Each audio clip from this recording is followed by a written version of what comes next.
A tired FBI agent bought a forgotten house for $100, hoping for 11 quiet days with her K9.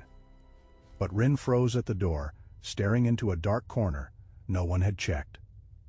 A wounded Navy SEAL was hiding there, clutching a bag of secrets, and the men wearing federal badges were not federal at all. If you believe God still guides the forgotten toward the light, leave amen. By the time Jessica Ward was ordered to take 11 days off, she had learned that exhaustion did not always arrive like thunder. Sometimes it came quietly, sitting beside her at red lights, waiting in the steam above her coffee, following her into hotel rooms where the lamps were too yellow and the silence felt too awake. At 26, Jessica was already known in the bureau for a calm face, a steady voice, and the kind of eyes that noticed what other people stepped over. She was tall and lean, with chestnut brown hair usually tied low at the back of her neck, clear gray eyes, and a face that looked younger when she smiled. Though lately she had not been doing much of that. Her supervisor had not asked if she wanted rest. She had simply told Jessica to take it. So Jessica drove north to Maple Hollow, Michigan, the town where her childhood had left fingerprints on every sidewalk. Maple Hollow sat beside a cold blue lake, wrapped in pine woods and early autumn maples, the kind of place where morning light came through the trees, like honey poured over glass. The streets were quiet. The bakery windows glowed before sunrise, and the air smelled of coffee, wood smoke, and leaves beginning their golden surrender. Jessica did not want a beach. She did not want a hotel with white sheets and polite strangers. She did not want anyone asking whether she was fine, because she knew she would say yes, and lies became heavier when spoken kindly. She found the house by accident, at a county surplus auction held behind the old courthouse. It sat on Cedar Lantern Road, at the far edge of town, where the pavement gave up and gravel began. The county clerk described it with the tired honesty of a woman who had read too many repair reports. Failed roofline, no active utilities, moisture in the crawlspace, boarded windows, unsafe porch steps, buyer accepts all risk. The opening price was $100. No one bid. Someone in the back muttered that even the raccoons had probably moved somewhere with better plumbing. Jessica raised her hand. The house looked worse in person, which Jessica found oddly comforting. Its white paint had peeled into gray scales. The porch sagged at one corner, and wild grass pressed against the fence like a small green rebellion. But the bones of the place were still there. A square front room, a narrow kitchen, a little back hall, windows facing east. Enough yard for Rin to run, enough work to keep Jessica's hands busy, and her thoughts from circling old rooms in her mind. Rin approved before Jessica did. The 5-year-old German Shepherd leapt from the back of the SUV with the solemn confidence of a general inspecting new territory. He was a powerful sable-coated dog, dark along the spine, golden at the shoulders, with intelligent brown eyes and ears that seemed able to hear secrets from another county. Rin had the disciplined stillness of a trained K9, but with Jessica he carried a softer language. A head leaned against her knee, a paw over her boot, a quiet sigh when she stayed awake too long. He circled the yard, nose brushing through dry leaves, then climbed the porch and settled in the cleanest patch of sunlight, as if signing the deed himself. That afternoon, Nathaniel Nate Bellamy arrived in a dark green pickup that still had the shine of a man who washed his vehicle every Saturday, whether it needed it or not. Nate was 44, broad-shouldered, with silver beginning at his temples, a trimmed beard that sharpened his jaw, and a slow, neighborly way of speaking that made people feel listened to. He had once been sheriff of Maple Hollow. Years ago, when Jessica was a girl with scraped knees and storm clouds in her eyes, Nate had been the man who found her at the county fair after she wandered away from her aunt. He had wrapped his jacket around her shoulders and told her, "A badge only means something if the person wearing it deserves it." For a long time, Jessica had believed that sentence was one of the small lanterns that guided her into law enforcement. "Well, Jess," Nate said, looking up at the leaning porch roof, "if this house falls down, at least it will do it with personality." Jessica almost smiled. "That is the nicest thing anyone has said about it today." "It has character," he said, "and possibly several species with rental agreements." He handed her an old metal toolbox, red paint faded to the color of dried brick. "Take this hinges, pry bar, level, tape measure. If the place starts arguing with you, call me." Rin stood between them, quiet as a carved shadow. He did not growl. He did not bare his teeth. But he did not approach Nate either. He watched the man's boots, then the cuffs of his jeans, then the toolbox in Jessica's hand. Jessica noticed, because Jessica noticed everything. But she told herself Rin was tired too. The last case had unsettled both of them. Old towns had old smells. Old men carried old stories. Not every pause was a warning. Then, from inside the boarded house, something gave a soft wooden pop. Not loud, not dramatic. Just one sudden sound in the quiet afternoon. Rin's ears snapped forward. The sunlight seemed to pause on the porch boards. For one breath, even the leaves stopped moving. Nate laughed lightly. How settling, maybe, Jessica said, though Rin did not look as convinced. The next morning came bright and gentle, dressed in gold. Jessica returned wearing a blue flannel shirt, faded jeans, and work gloves tucked into her back pocket. Her hair was tied low, a few loose strands brushing her cheek. In one hand she carried a bucket of paint samples. In the other a paper bag from Mabel Crow's bakery. Mabel, a round-faced woman in her late 60s with short white curls and a voice warm enough to butter toast, had insisted Jessica take 2 cinnamon waffles, for strength, courage, and whatever foolishness makes a woman buy a house for less than a winter coat. Jessica set her coffee on the porch rail and looked at the front door. All right, Rin. We remove 3 spiders, open 1 window, and pretend this is rest. Rin sneezed, which Jessica chose to interpret as agreement. The key fought the lock. The door opened with a tired groan, and the smell of the house rolled out. Dust, old pine, damp plaster, and years of closed-up air. Jessica stepped into the front room. Boards creaked beneath her boots. Pale light slipped through cracks in the window covers, striping the floor in silver lines. A toppled bookcase leaned against the far wall. Old newspapers lay curled in the corner. A curtain brown with age hung half loose from a bent rod. Rin entered first, then stopped. Not slowed. Stopped. His body lowered by an inch. His tail went still. His ears stood high and sharp.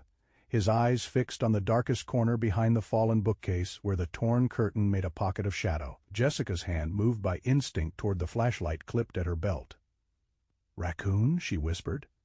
Rin did not answer with a bark. He only took 1 careful step sideways, placing himself between Jessica and the corner. Jessica clicked on the flashlight. The beam trembled across dust, broken wood, a stack of old cardboard boxes, and then caught the outline of a man. He was curled against the wall, tall, even folded into himself. His body drawn tight around a black waterproof bag clutched to his chest. He looked to be in his late 30s, with dark brown hair tangled from sleepless days, a rough beard shadowing a hard, angular face, and gray-blue eyes that opened with the dangerous focus of someone who had not survived by trusting rooms. His jacket was military green, dirty at the sleeves, his boots worn and muddy. He was weakened, but not helpless. There was a soldier's discipline in the way he held still. Jessica lifted both hands slowly. "I am not here to hurt you." The man's gaze moved from her face to the small FBI badge clipped near her belt. His expression did not soften. If anything, fear sharpened him. Rin stood firm in front of Jessica, protective but strangely restrained. He did not rush the man. He did not command the room with force. He simply held the space, as if he understood that the stranger in the corner was not the storm, only someone who had crawled out of one. The man swallowed, his voice rough as gravel under ice. "If you're really federal," he whispered, "prove you're not one of them." And just like that, Jessica Ward knew her vacation had ended before she had even opened the paint can. Jessica did not call the local police. Not yet. The man in the corner reacted to the word federal the way a wounded animal reacted to a snapping branch, not with confusion, but with memory. That mattered, so did Rin. The German shepherd stood between them, his sable shoulders squared, his brown eyes fixed on the stranger. But there was no command in his body to strike. Rin was guarding the room, not accusing the man inside it. Jessica had learned, over 5 years beside that dog, That Rin's silence often said more than another officer's report. "Stay where you are," Jessica said, keeping her voice low. "I'm going to set my flashlight on the floor. Then I'm going to move my hand away from my sidearm slowly." The man watched every motion. He looked 38 or close to it, tall even while folded against the wall, with the kind of broad frame that came from years of discipline rather than vanity. His dark brown hair was tangled at the forehead, his beard rough along a square jaw, and his gray-blue eyes had the glassy sharpness of someone running on pain, thirst, and refusal. His face was pale beneath the dirt, but not empty. There was still command there, buried under exhaustion like an ember under ash. "You first?" he rasped. "Jessica Ward, FBI, on leave." His mouth tightened. Convenient. Jessica kept her hands visible. "It was supposed to be. I bought a house for $100 and brought paint samples. That is not how most ambushes begin." For half a second, something almost moved at the corner of his mouth. Not a smile. Maybe the ghost of one that had forgotten the way home. Rin took one careful step forward and sniffed the air. The man flinched, then forced himself still. "He won't hurt you unless you give him a reason," Jessica said. "His name is Rin." The man looked at the dog longer than he looked at her badge. That, too, mattered. "Good dog," he whispered, but the words came out like he had not spoken kindly in days. Jessica found a clean towel in her supply bag, a bottle of water, and the small first aid kit she kept in her SUV. She slid the water across the floor. The man stared at it, then at her, then at Rin. Only when Rin sat did the man reach for it. He drank too fast, stopped himself, and pressed the bottle against his chest like it had weight beyond water. "Name," Jessica said. "Elias Kane." Jessica waited. His eyes narrowed. "That's the name I can give." "That is the name you prepared to give?" she said. "Different thing." The silence after that was thick with dust and old wood. Outside, a maple leaf scraped along the porch like a fingernail across paper. Jessica had no desire to corner a man who already believed the walls had teeth. At last he lowered his gaze. Caleb Rourke. The name arrived tired but true. Jessica took it in without reacting too quickly. Military, former Navy SEAL. Not active duty. That answered one question before it became a problem. "Then why are you hiding in my condemned living room?" "Because your condemned living room used to be on a map." Caleb shifted, and pain crossed his face before he hid it. "Old transfer point. Dead drop, vehicle switch. They stopped using it when the county listed the property for auction. I thought nobody would come here." Jessica looked around the room. Fallen shelves, gray light, dust lying over everything like time itself had given up. "I almost didn't." Caleb's eyes moved to the black waterproof bag clutched in his hands. "I was helping with a federal investigation as a protected witness. Unofficial support. A friend from my old team vanished 2 years ago. His identity kept moving after he was gone. Signatures, accounts, messages, like someone had learned to keep a man alive on paper after the real man disappeared." Jessica felt the air change. That quiet old house, with its peeling paint and tired floorboards, suddenly seemed less empty than it had a minute ago. Caleb continued, his voice low. "The network uses phrases that sound official. Federal protection, recovery operation, restricted transfer. They dress it up. Black SUVs. Badges close enough to fool a frightened family. Paperwork clean enough to slow down a small-town department. They take people, use their names, move assets, send messages. By the time anyone asks the right question, the trail is cold." A metallic tick snapped from somewhere inside the wall. Rin's head turned so sharply that the loose curtain beside the bookcase trembled. For one breath, Jessica heard nothing but the old house holding its breath with them. "Pipes?" Caleb whispered. "No active utilities," Jessica said. Neither of them moved for a moment. Then the sound did not repeat, and Rin's gaze returned to Caleb's bag. Jessica filed the noise away. Old houses made sound sometimes, but old houses did not make Rin remember them. Jessica stepped back toward the front door, keeping Caleb in view. "I need to verify you without using local channels." "Local channels are watched," I assumed. That made him study her differently.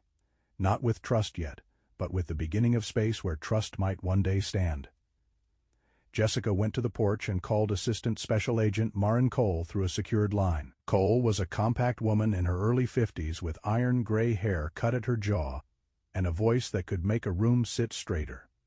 She had been the one to order Jessica off duty after the last case, not because she lacked faith in her, but because she knew the difference between bravery and a candle burning too close to its wick. "You are on leave," Cole said after Jessica gave the briefest possible summary. "I am aware. You found a former SEAL in a house you bought for $100. That is also accurate." A pause, then Cole exhaled. "Do not use local police yet. Do not email anything. Keep him stable. Photograph nothing with a personal device. Send me only what we discuss. When I ask for it, and Ward." "Yes, ma'am?" "If this is what I think it is, your vacation just became a crime scene with curtains." Jessica looked back at the house. "It doesn't have curtains worth mentioning."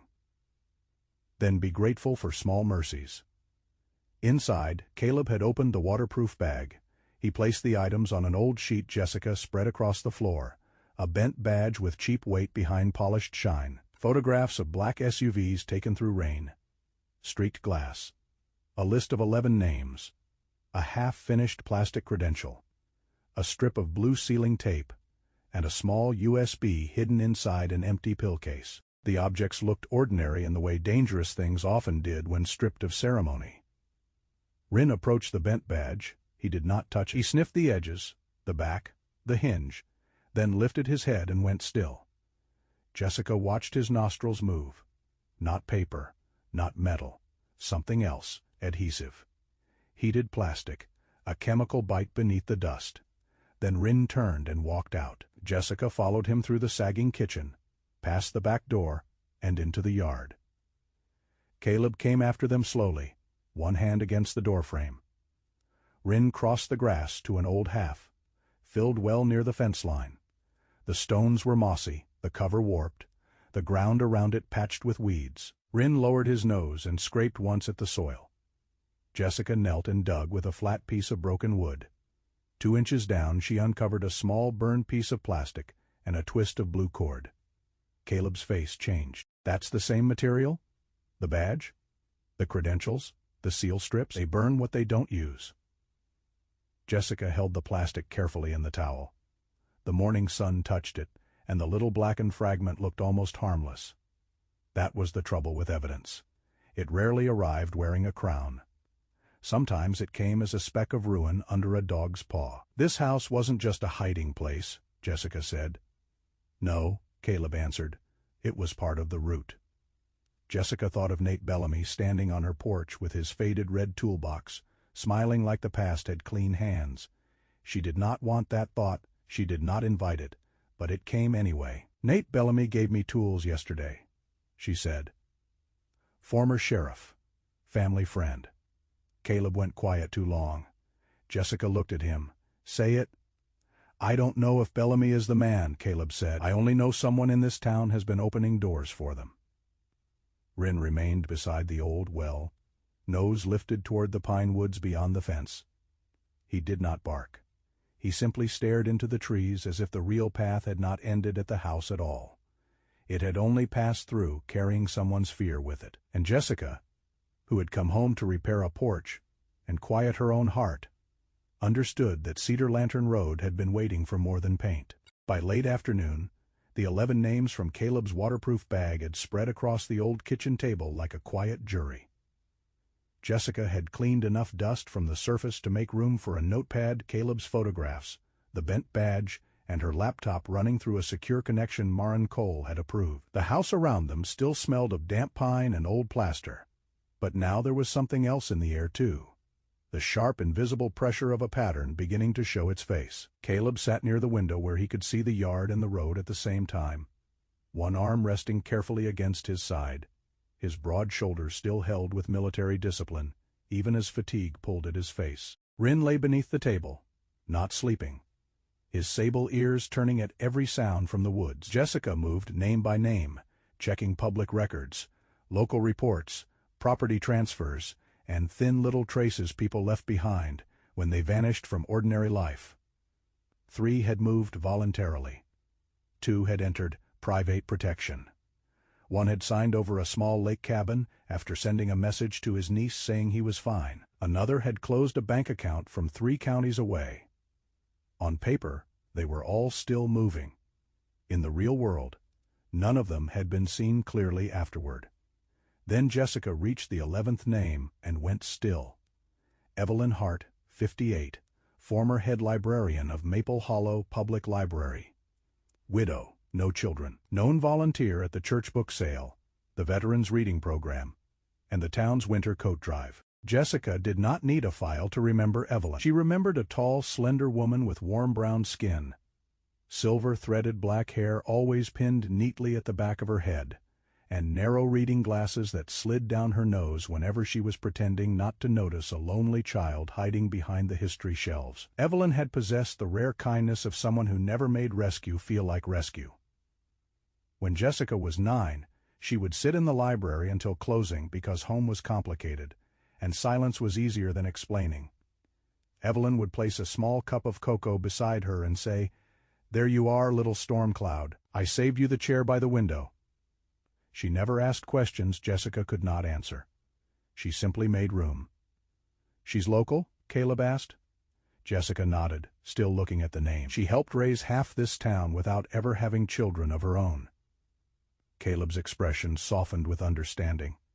He had the look of a man who knew certain people became shelter without applying for the job.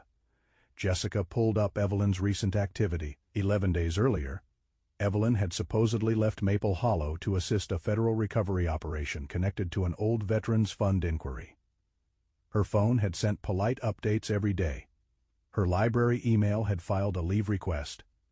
A camera outside the library showed her stepping into a black SUV at dusk, carrying her brown leather purse. Her younger sister, Ruth Ann Hart, had received a call from someone using careful official language, explaining that Evelyn was safe but could not communicate freely. And Nathaniel Bellamy, trusted former sheriff, had told the town council he had heard enough from reliable people to believe Evelyn was in good hands. Jessica opened the text messages. They were grammatically clean, careful, gentle, in the way a greeting card was gentle. But Evelyn had never written like a greeting card. Evelyn wandered in words. She used dashes when she paused. She wrote, "Dear Heart," to people she barely knew. And when she wanted to reassure someone, she added a small, dry joke, as if laughter were a handrail on a steep staircase. The latest message to Ruth Ann read, "Please do not worry. The federal team is taking excellent care of me." Jessica stared at the word excellent. Evelyn would have called a perfect sunset not too shabby. She would not have called strangers excellent unless she was teasing them. Outside, a truck passed on the gravel road, and its headlights swept through a crack in the boarded window.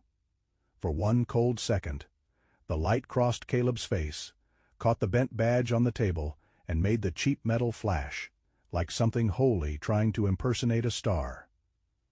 Wren rose before the sound faded. Jessica did not breathe until the tires disappeared down the hill. They went to the library before sunset.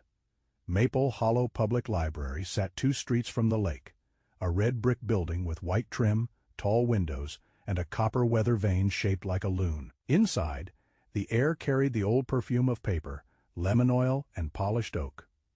Jessica felt younger the moment she stepped in, as if some hidden part of her had never left the chair by the window. The reading room still had the green-shaded lamps. The children's corner still had the painted wooden bear holding a stack of books. The front desk, however, was too neat. Evelyn's mug was gone. Her cardigan was not on the chair. The absence felt arranged. A part-time library assistant named Clara Whitcomb met them near the desk. Clara was 23, pale and freckled, with curly red hair escaping a loose bun and the anxious hands of someone new to responsibility.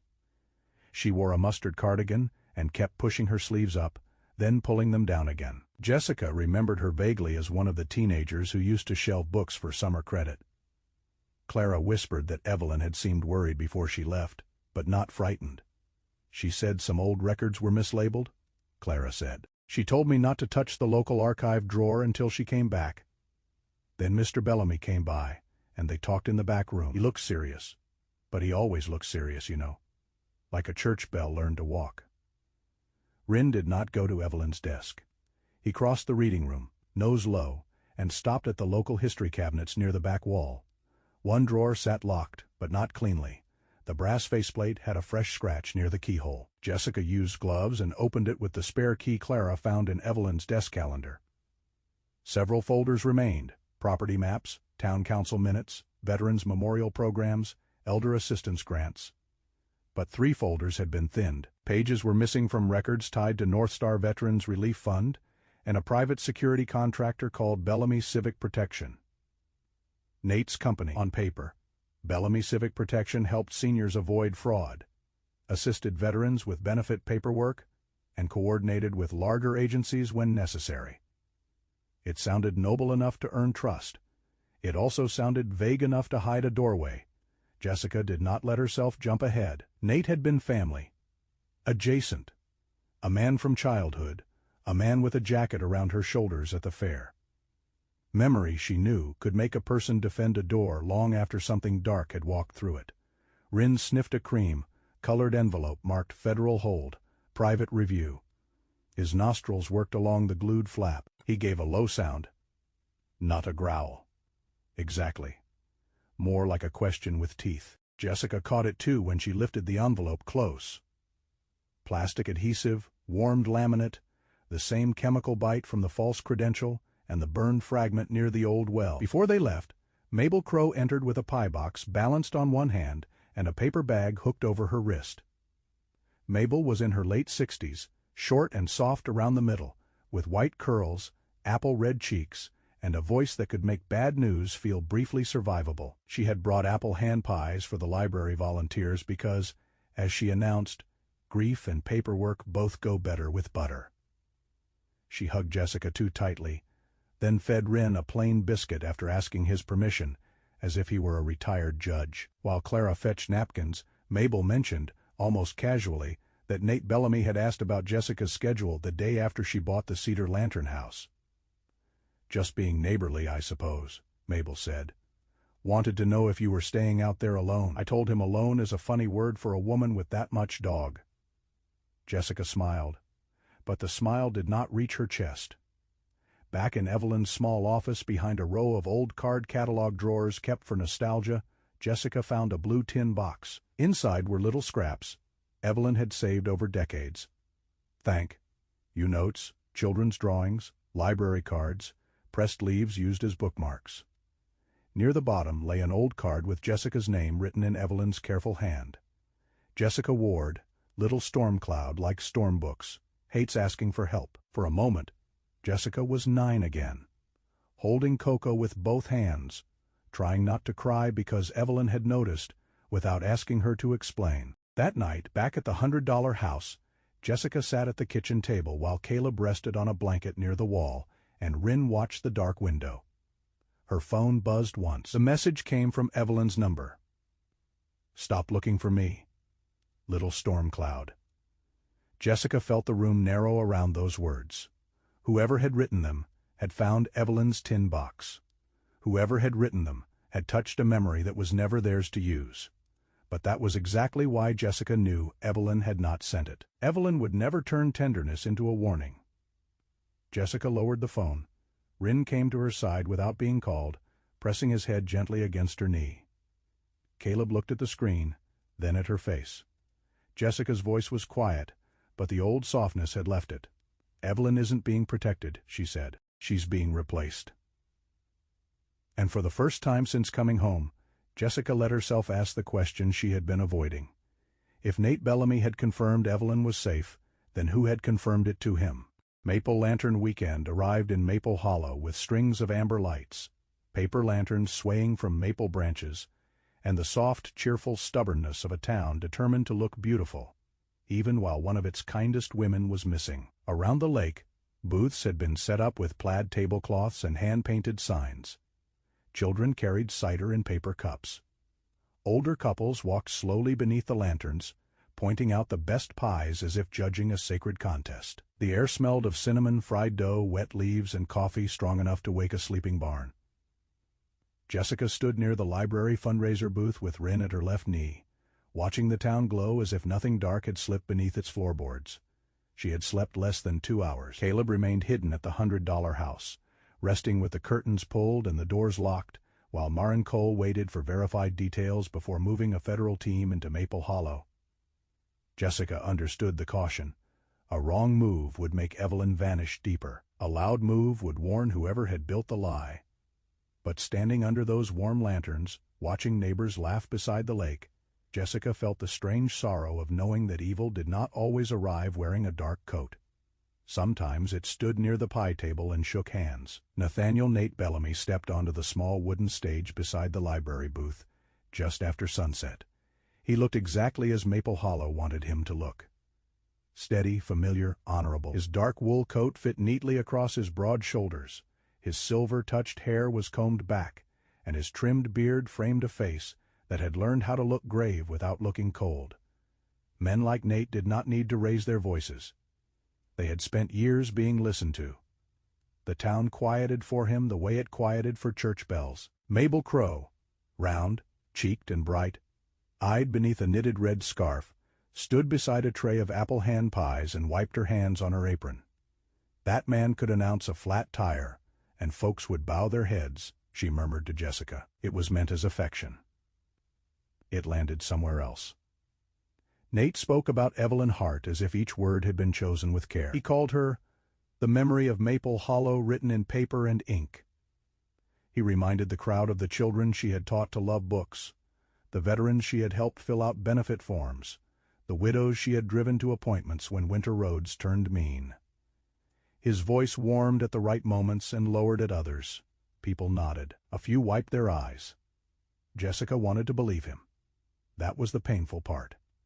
A piece of her still remembered being 9 years old, lost at the fair.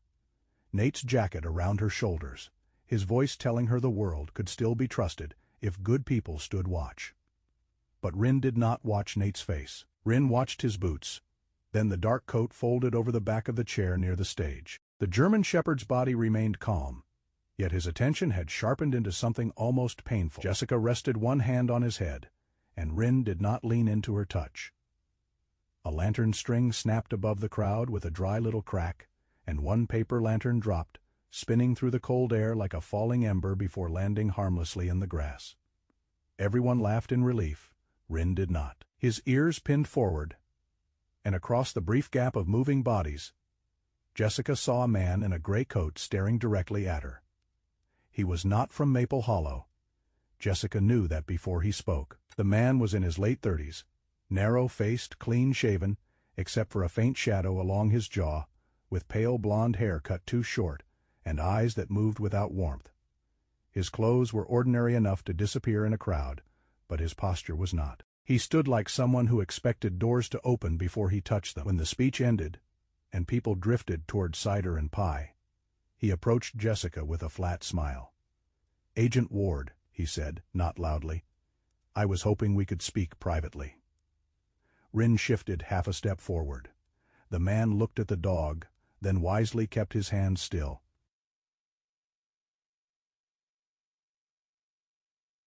"I coordinate with a federal recovery unit attached to several protected matters in this region."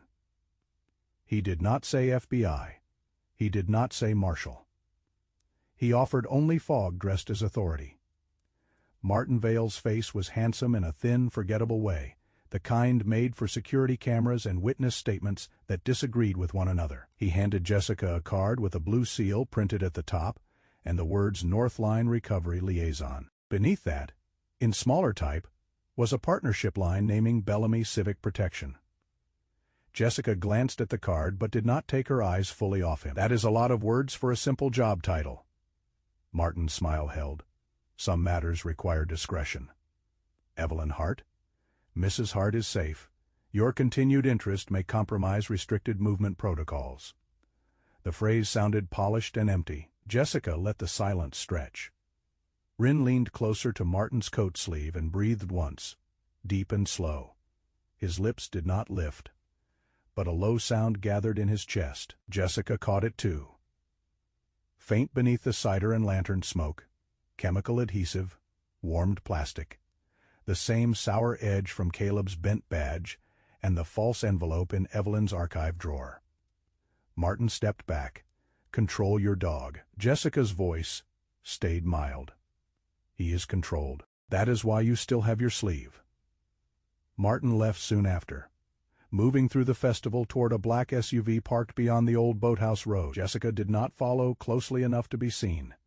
She circled through the craft booths, paused near Mabel's table, then slipped along the lakeside walk where lantern light broke across the water. She photographed the SUV's partial plate through the reflection in a shop window, marked the time, and sent the details to Maren Cole through the secure channel.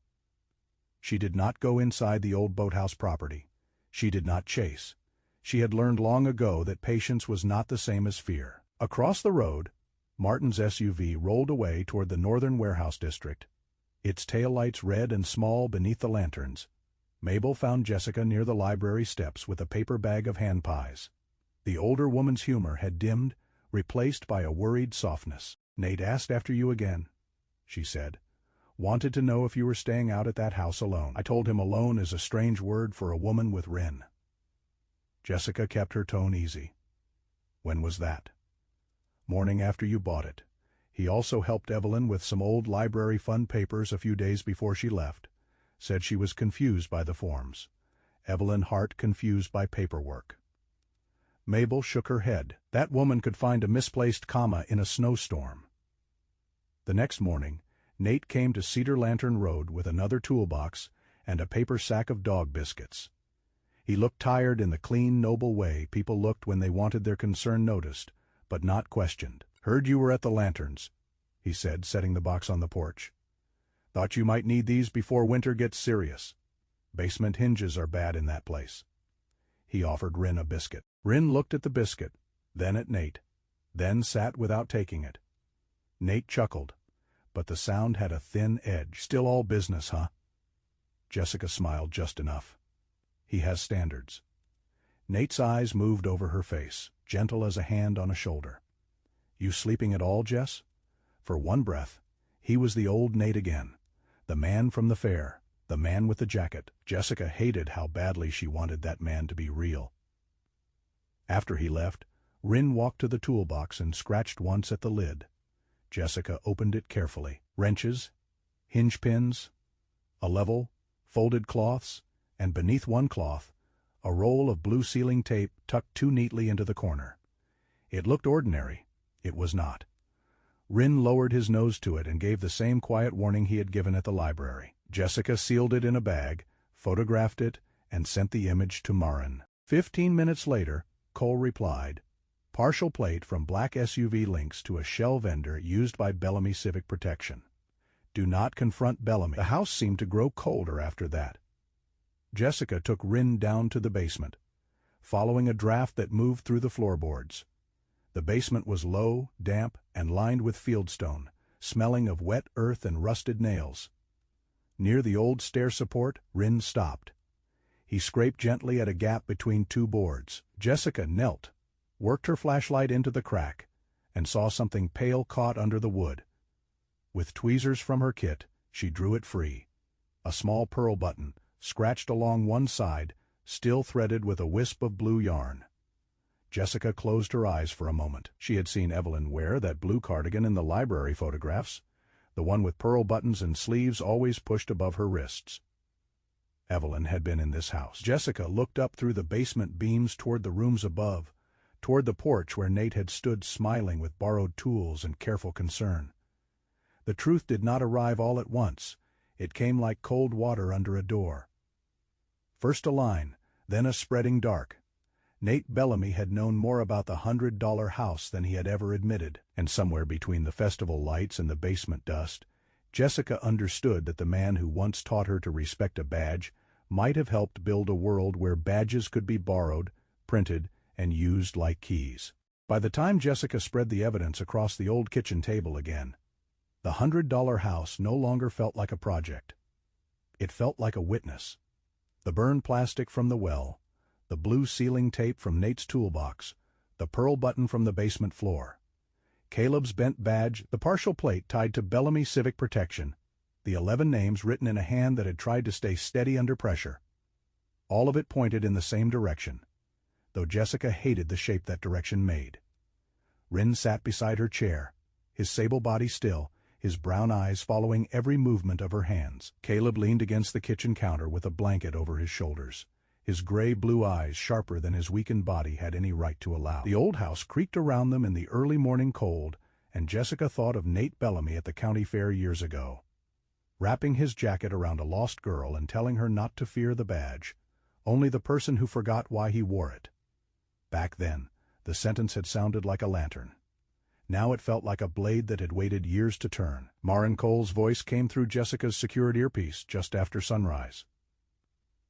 "A team is moving, but not fast enough to stop him if he panics," Cole said.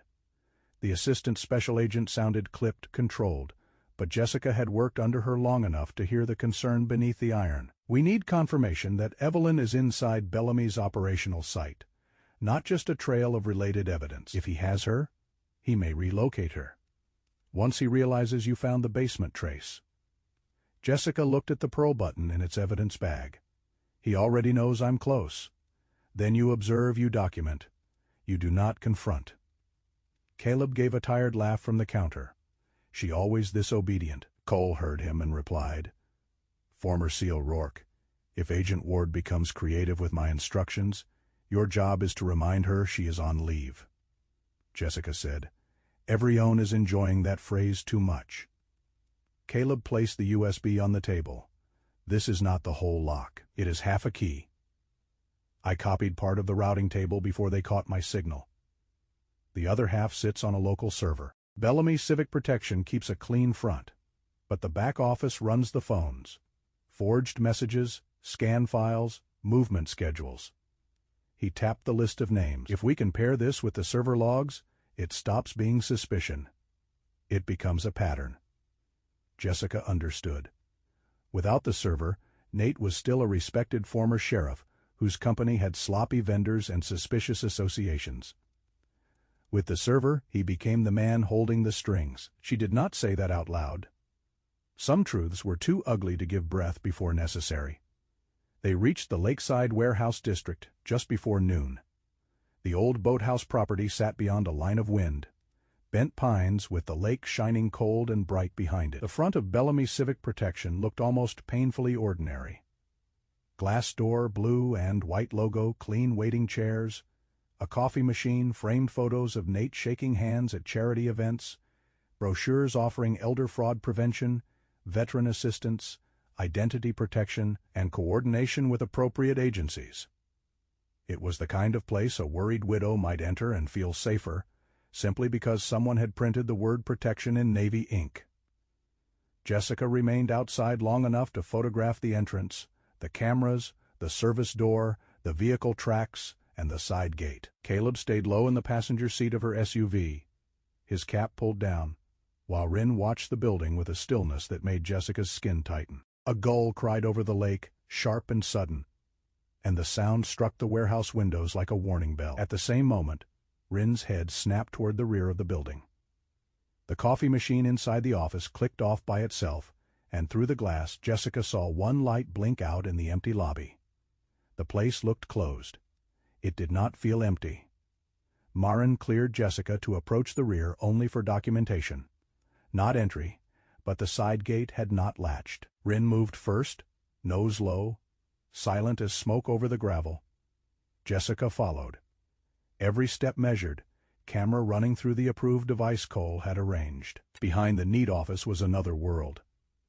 A covered storage bay, stacks of unused file boxes, tarps, old boat parts, a locked interior door, and the faint chemical scent Jessica now knew too well.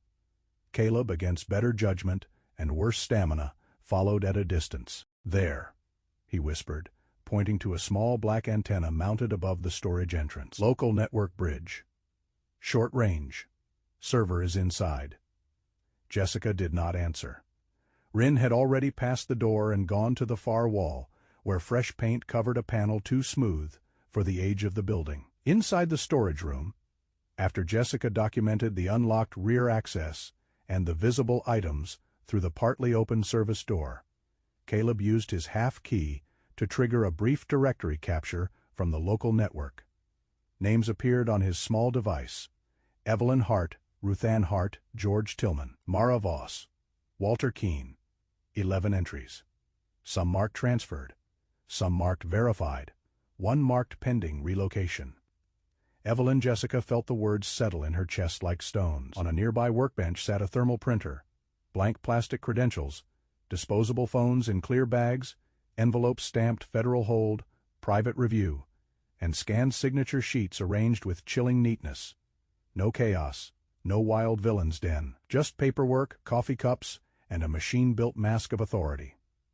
Ryn ignored all of it. He stood at the freshly painted wall, nose against the seam.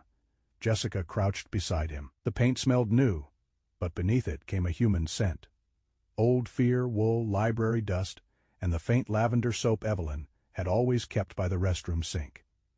Jessica pressed her ear to the panel. Nothing, she held her breath.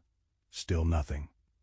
Then, from behind the wall, came 3 tiny knocks, not loud, not desperate. 3 careful taps, like someone saving strength by spending hope in coins. Jessica sent the location to Cole. Confirm. Possible live victim behind concealed wall. Need immediate entry support. Cole's answer came fast. Team is 7 minutes out. Hold position. Do not breach unless life is in immediate danger. 7 minutes could be a lifetime inside a hidden room. Jessica looked at Ryn. Ryn did not move from the wall. The lights cut out. The storage bay fell into gray-blue shadow. A bolt slid somewhere behind them. The service door closed with a soft final click. Caleb straightened, despite the pain, one hand braced on a shelf. He knows. Jessica drew a slow breath. From the front office a speaker crackled. Then Nate Bellamy's voice filled the dark, gentle, and almost sad. "You were supposed to paint a door, Jess, not open one." The words passed through the storage room like cold water. Jessica did not answer. Caleb's jaw tightened. Ryn stood in front of the painted wall, his body between the hidden room and the dark beyond. Nate stepped into view near the inner doorway, lit only by the weak emergency strip above the hall. He no longer looked exactly like the man from the fair, though the face was the same, broad-bearded silver at the temples, sorrow arranged like a respectable coat. "You always did notice too much," he said. "Even as a child." Jessica felt the memory rise, the fair lights, the jacket, the safe hand on her shoulder, and forced it to stand beside the pearl button, the fake seal, the 11 names. "Where is Evelyn?" she asked. Nate's eyes flicked toward the wall for less than a second. It was enough. Far away, beyond the insulated walls and lake wind, a siren began to rise. Not close enough yet. Not close enough to save anyone by itself. Nate heard it too. And for the first time, his expression hardened beneath the sadness. "I taught you to respect the badge," he said. Jessica looked at Ryn, still guarding the wall where Evelyn had knocked 3 times from the dark. Then she looked back at the man who had turned a symbol of duty into a borrowed key. "No," she said. "You taught me to respect what it was supposed to mean." Ryn gave a low, steady warning, not from fear, but because the truth finally had a scent strong enough to fill the room. The 11th day began inside the old boathouse with the lights gone, the lake wind pressing against the walls, and Nate Bellamy standing in the gray. Blue dark like a memory that had learned how to lie. Jessica did not rush him. She did not reach for anger, though anger was there, bright and bitter beneath her ribs. She stood with Ryn beside her, and Caleb behind her near the storage shelf. One hand braced against the wood, his face pale but his eyes clear. Somewhere beyond the building, the siren was still coming, faint at first, then growing, then fading behind the wind off the lake. 7 minutes could stretch into a lifetime when a woman was hidden behind a wall, when a trusted man had turned trust into a tool, when every old lesson from childhood had to be weighed against the evidence lying in the dark. Nate lifted one hand as if calming a frightened room. He still had that careful voice, the one Maple Hollow had followed for years. "Jess, listen to me. You're walking into something bigger than you understand."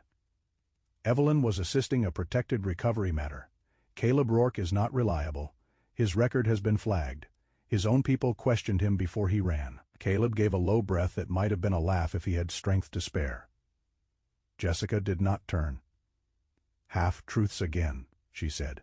"You always did know how to polish them." Nate's face tightened, but he did not lose control.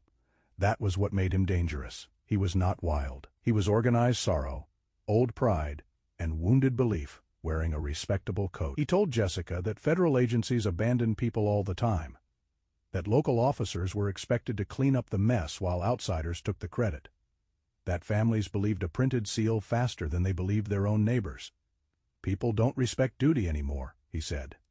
"They respect the shape of power, the vehicle, the card, the tone. I only used what they already trusted." Jessica felt the pain of that sentence because she heard the old Nate inside it, the man who once believed enough in a badge to make a child feel safe. But the evidence stood beside her like witnesses in a quiet courtroom. Caleb's USB now paired with the local server capture. The 11 names, the forged messages, the sealing tape from Nate's toolbox, the chemical match from the false credentials, the SUV plate linked to his shell vendor, and Evelyn's pearl button pulled from the basement of the house he claimed barely to know. Rin moved before Jessica did. The 5-year-old German shepherd lowered his nose to the painted wall, then followed the seam to the baseboard near a rusted floor bracket. He pawed once, firm and precise. Jessica crouched, sweeping her flashlight low. There, half hidden under a strip of new trim, was a recessed latch. Not electronic, not complicated, just old mechanical hardware disguised beneath fresh paint. Caleb pushed away from the shelf, jaw clenched against pain. "Let me," he said. Jessica shot him a look. "You can barely stand." "Then I'll do it," while leaning heroically. It was a dry, fragile joke, but it gave the room one human breath before the dark closed in again. Caleb used a thin tool from his pocket kit, working the latch with slow patience. He was no longer the silent stranger in her living room. He was a man using the last of what he had to open a wall for someone else. A soft tapping came from behind the panel, 3 tiny knocks, then a pause, then one more. Weaker than the rest. Rin pressed his muzzle to the seam and gave a low, trembling whine. The sound cut through Jessica more deeply than any siren. For a moment, all the false badges, fake messages, and polished lies fell away. And there was only one woman in the dark, still answering the latch gave. Jessica pulled the panel open. Behind it was a narrow storage chamber with a low vent near the ceiling. A plastic water jug, a folded blanket, a weak battery lantern, and Evelyn Hart sitting against the wall with her cardigan wrapped around her shoulders. She looked smaller than Jessica remembered. Her silver-threaded black hair loosened from its pins. Her warm brown skin drawn with exhaustion.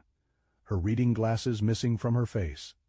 But her eyes were open, and when the flashlight touched them, they carried the same gentle intelligence Jessica had known from the library window. Jessica stepped inside and knelt. "Evelyn." The older woman blinked, searching through the light.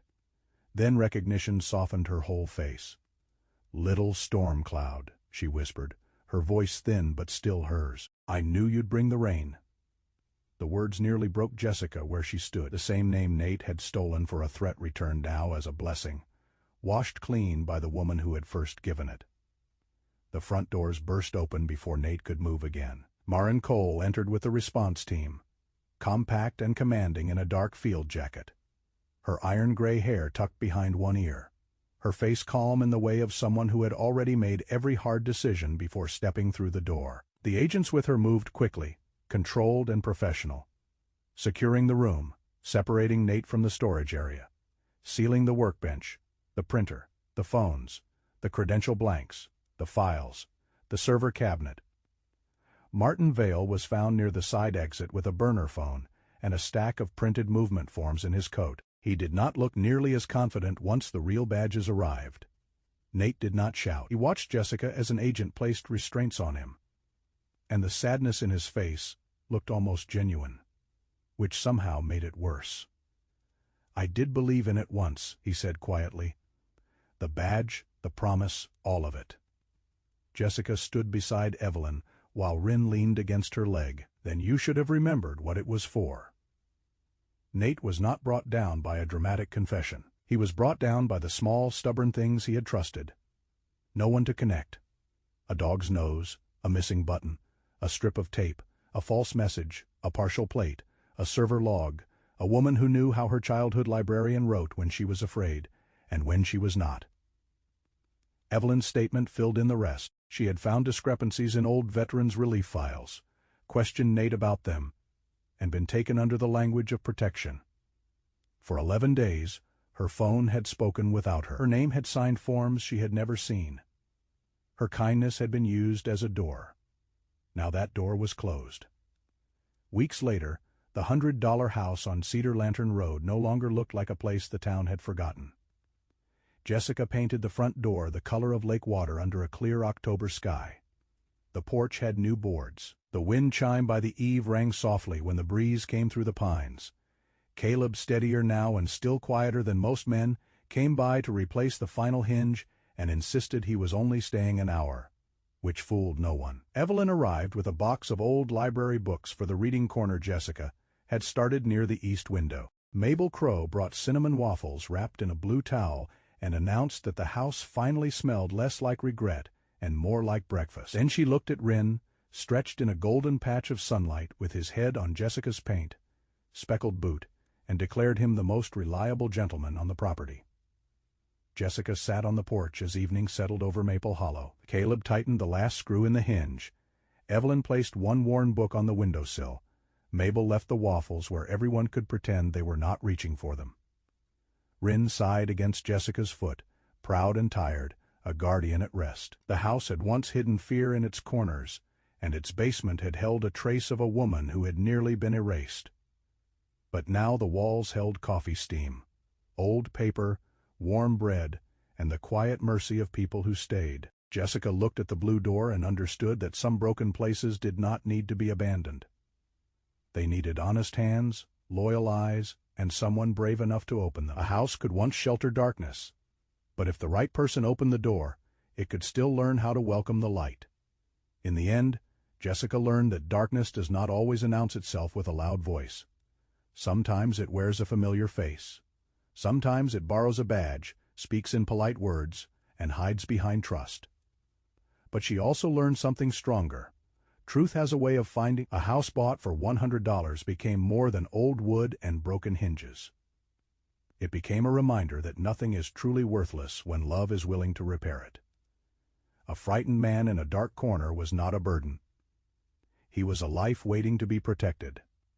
An older woman behind a hidden wall was not forgotten. She was a soul still calling out. And a loyal German shepherd named Rin showed that God sometimes sends help not through thunder, but through 4 quiet paws, a steady breath, and eyes that see what human pride refuses to see. Maybe that is the lesson for all of us. In daily life, we pass by broken people, tired neighbors, lonely elders, frightened animals, and places that look too damaged to matter. But kindness begins when we slow down long enough to notice. A warm meal, a gentle word, a rescued dog, a phone call to someone living alone, a hand offered without judgment. These small things can become miracles in someone else's life. Animals remind us of a truth we often forget. They do not care about titles, money, perfect houses, or polished words. They know loyalty, they know fear, they know love. When we protect them, we become better people, and when we listen to them, sometimes they lead us back to the parts of our own hearts that still know how to trust. If this story touched your heart, share it with someone who still believes that. Leave a comment and tell us where you are watching from, or share the name of an animal who once changed your life. Subscribe to the channel for more stories of courage, faith, justice, and the quiet miracles that still happen in ordinary towns. May God bless you, your family, your home, and every loyal animal walking beside you. May He give strength to the weary, shelter to the forgotten, and light to every heart still waiting for a door to open.